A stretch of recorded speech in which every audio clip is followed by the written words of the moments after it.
Every school has access to an early AOE. I'm talking about before you even get your level 22 spell. Here's how to get one for every single school early and what's not worth it. AOE makes questing way faster, and without it, it kind of makes fights take twice as long, especially early game. I think the biggest thing that players don't realize is every single school has access to an AOE through pets. However, I think the only ones that are really truly necessary are death and life, because you still get your AoE pretty early for every other school. The biggest thing is if you are a new character and you have one wizard and you don't have a rich character already, chances are you might not get a pet before you get your first AoE through your school anyways. However, there are definitely methods you can do to get your pet early on if it's your first character as well. I'd say the most important pets to get are definitely for death and life. For all these pets, you can come over here and then you can browse pets and you look for your school and then look for the pet that I mentioned. There are definitely specific stats you want to look for. However, if you just want the pet for the AoE card, just go for the cheapest possible option right now, and then later on when you have a much more gold, you can look for pets that have good stats as well. For life, you want to do Kookaburra, which gives a blade and leaf storm, which is arguably one of the greatest pets for life. For death, you want to do Gloomy Eye, which gives a blade and Colossafrog. For life and death, it's especially important to get a pet early on, just for the AoE, because you get your AoE much later at level 48. And there are definitely other methods too that I'm going to talk about in this video on how you can get an early AoE besides pets. For fire, if you do Ornery Kookaburra, you get a blade and 100% accuracy Meteor Strike, which is good for before level 22. For balance, I'd go for the Noble Kookaburra because you get Sandstorm. However, you also get Sandstorm at level 22. For ice, if you do Frosty Eye, you get a blade, which you absolutely should do because you don't get your blade until much later for ice. And you get an AoE that you can get before level 22 if you get this pet before you get your trained spell for Blizzard. Honestly, for Storm, you're not going to find a pet that has a good AoE on it and a blade. So I would just wait till you're level 28 for that one, which is not that far. Really, this guide's meant for death and life because they have the roughest time without an AoE early on. For Myth, I'd just recommend Mythdactyl because you get an enchant card and a Myth Blade and an Earthquake, which you can use before you get Earthquake at level 42. However, you also get Humunga Frog at level 22. Now, another good option for death is to get a jewel. If you come to Marleybone, next to Digmore Station, you'll see Felicia Worthington. You have to complete your crafting quests first. However, she can sell a recipe to get a jewel, the Death Jewel. You can also get this dropped at a few bosses, but honestly, it's more worth crafting it.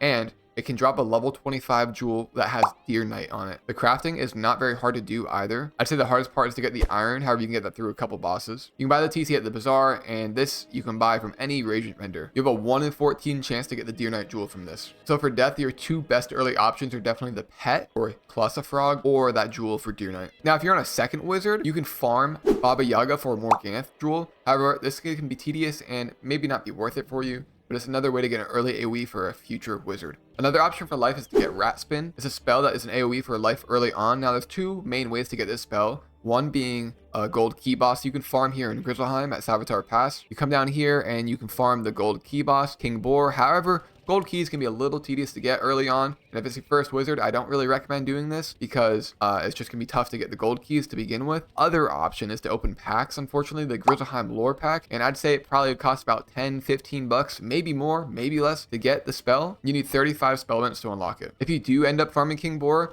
I'd recommend doing it between level 1 and 30. Because then it will scale down and the boss won't have any cheats and will definitely be easier to farm. You also have to be in that level range as well to get any drops. So the lowest player is what level the boss will be. So 1 through 30 will be the lowest you can do. Tier 2 is 31 through 50. Then tier 3 is 51 through 109. And then tier 4 is 110 through 180. I definitely recommend farming between levels 1 and 30. And if you have somebody outside of that tier farming with you, they won't get a drop. Now for death, they also have 2 more AoE spells, and there's 2 ways to get them as well. Gold keys, however, that's way later in the game and not worth farming early if you're trying to get the spell for an early AoE. The first spell is Deer Knight, which you can get the jewel for earlier like I showed, which is by far the easiest method to get it early and free. The other way is you can buy Knight's Spellments pack, and it'll probably be about the same as the other pack, is, you know, maybe 10, 15, 20 bucks to get the spell.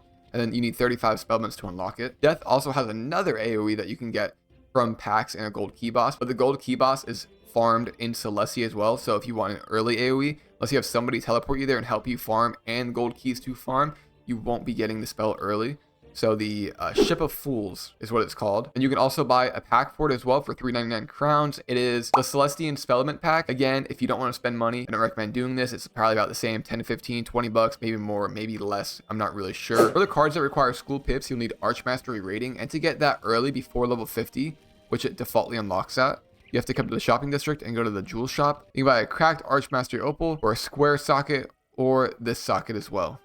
is about 10,000 gold. The other option is you can always buy a couple AoEs for treasure cards that you can go to the library or the bazaar. I think it would be cheaper at the bazaar, but they might not always be in stock. To be honest, I would not really recommend this method because you're just wasting gold in my opinion. All right, so I want to talk about what's actually worth it. So, I mean, hands down, best overall, the way to get an early AoE for all schools is to get a pet. Now, if you have another wizard, you can make the pet on that wizard and then transfer it through your shared bank to the new wizard, which is definitely something I recommend doing later in the game when you get that far.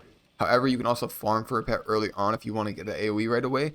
I recommend this heavily for life and death, 1000%, no questions asked, because it'll make questing way easier. However, you can also just muster through without an AoE until you get yours at level 48, but I don't think it's too much work to just get a pet that has a card. You also don't necessarily have to farm for gold. By the time you get to like level 22, 25, you should have enough gold to just get the pet. Your pet should naturally level up to adult by the time you get to like maybe Mushu as well, so you can hatch with that pet, or do a little bit of games to play with your energy to just hatch with the pet. Now, you don't have a guaranteed chance of getting the pet. However, you can look up a calculator to see the percent chance you have of getting it. Now, hands down, the best AoEs are the ones that you get from the packs or the gold key bosses. However, like I said, it's going to be challenging to have gold keys to farm those bosses early on. And then also, if you don't want to spend money, that's not really an option. But if you do, that's definitely the easiest and fastest way to get it, unfortunately. The best free option, I'd say, are the pets and the Deer Knight Jewel for death.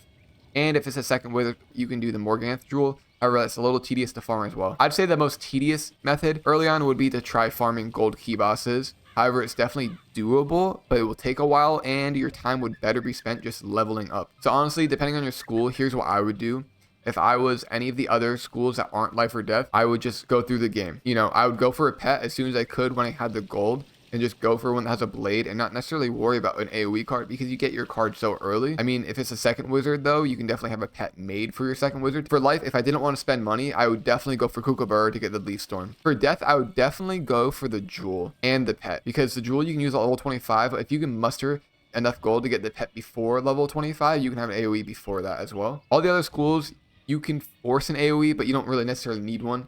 The pet blade is definitely the best one. Honestly, if I restarted today, that's exactly what I would do. If this guide helped you or you learned a little bit more about AoEs, then please drop a like, subscribe, comment, and thank you so much for watching.